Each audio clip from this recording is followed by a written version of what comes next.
Hello, everybody, and welcome to Real Estate Exam Prep with Stu. I'm your host, Stu, and what we're going to be doing is we're going to be going over some simple concepts to help you pass your real estate exam. So today's concept is going to be tenancy in severalty. But before we jump into the concept, I want to remind everybody, head on over to stujacobson.com. That's Stu spelled S-T-U, Jacobson, Jacobson.com.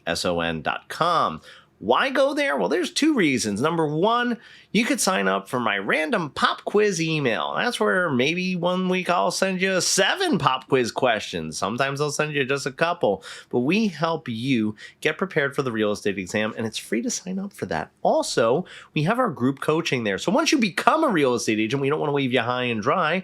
We want to make sure that you're going to be getting our new agent setup profiles and all these kinds of good webinars that we get you started with. So remember, head on over to stujacobson.com.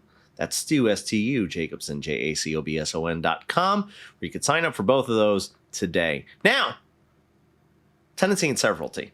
Now, I want to talk about what it is and where students get tripped up and what kind of questions you might see on the exam about this. So, let's talk about the word tenancy and severalty, because a lot of people hear several and they think multiple. Like, I have several guitars. So if you're watching on my YouTube channel over at Stu Jacobson, you'll see all my guitars in the back. Does that mean multiple? No, we're actually not talking about several, like multiple. When we talk about tenancy and severalty, what we're referring to is severed interest. Meaning, like, if I had a tree and I severed a branch from it, it's a situation where that branch is by itself now. So when you have severed interest or tenancy in severalty, what happens is you actually are taking title as one individual. So it's one person that owns the property or one entity, because keep in mind, tenancy and severalty can be one corporation. So let's say I had Stu Jacobson's amazing, awesome, fantastic real estate company, and we were like, hey, we want to invest in real estate, and the company bought a property. Well, we could get you set up with tenancy and severalty if it's just Stu's awesome, amazing real estate company. So keep that in mind, that it could be an individual like Stu Jacobson himself, or a company like Stu Jacobson's awesome, amazing real estate company, LLC, owning property by themselves. Because remember, if it is one, that is it.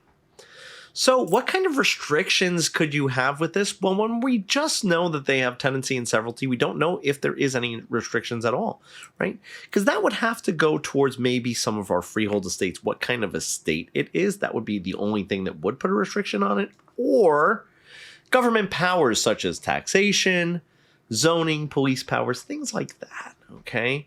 So really, it's pretty straightforward.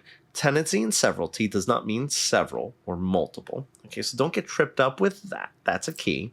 It means severed interest. And in this episode, I am also going to talk a little bit about the word tenancy. What's interesting is that we use this in legal real estate terminology. So remember, we're really speaking a lot in legalese. That's why we have some funny Latin words.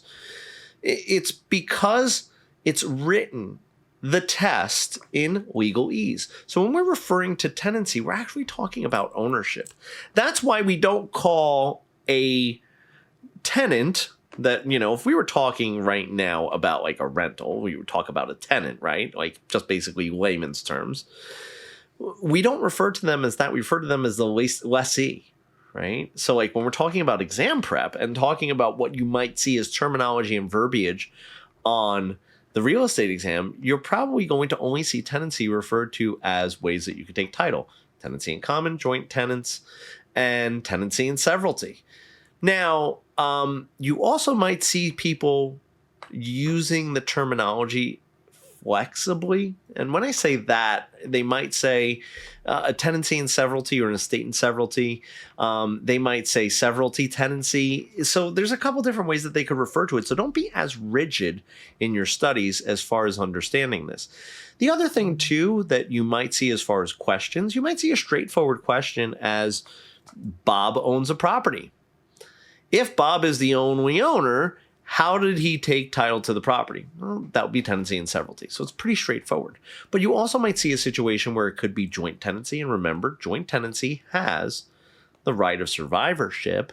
So that means that when one of the owners dies, it goes to the remaining owners. So if it was only two people that owned it as joint tenants, and one of them died, so A and B own it as joint tenants, and then A dies, then B would own it as a tenant in severalty because they are the sole owner.